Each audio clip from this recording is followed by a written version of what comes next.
The assignment was specific. Get photographs of the surface of the moon that are good enough to determine whether or not it's safe for a man to land there. But appearances can be deceiving. Just as deceiving as trying to get a good picture of, well, a candy apple. Doesn't seem to be too much of a problem. Just set it up, light it, and snap the picture.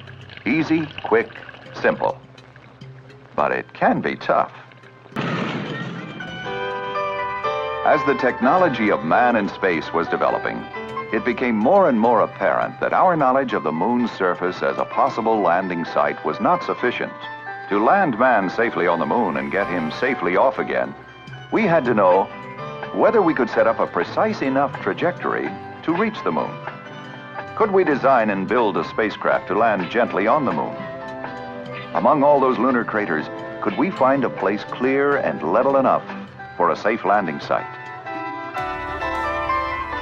To make it possible for a man to land in the Apollo zone on the moon, better pictures were needed than those taken through Earth's best telescopes. In fact, better pictures might do more than find a landing site for Apollo. Scientists hoped they might resolve questions unanswered in the 300 years since Copernicus prompted Galileo to study the moon. What were the lunar craters Galileo observed? Rounding the back shoulder of the moon, one orbiter got an exceptional shot, the first photograph of Earth seen from outer space. From afar, Earth seems shrouded in clouds, much as Venus has always looked. To scientists, this photograph suggests that Venus may not be hidden beneath a perpetual cloud cover. A TV camera close enough to photograph Venus may find holes through which to see this planet with greater clarity.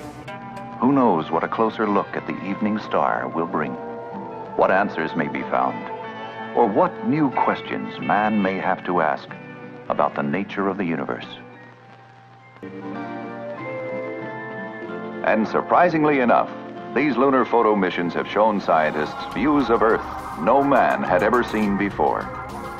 This is the first photograph of the nearly full planet from 215,000 miles away.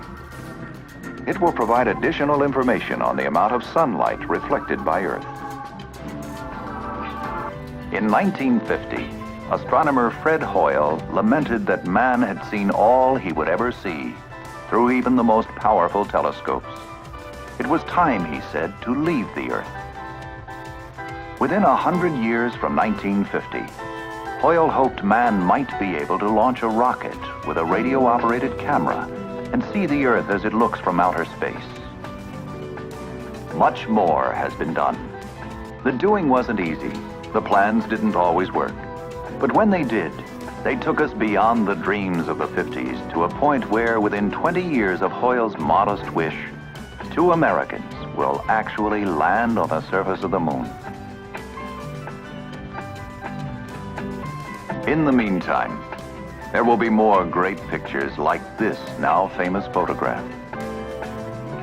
When this happens, Hoyle predicted, when we can leave Earth with a camera and move out into space, it is certain to make marked changes in our whole outlook on life.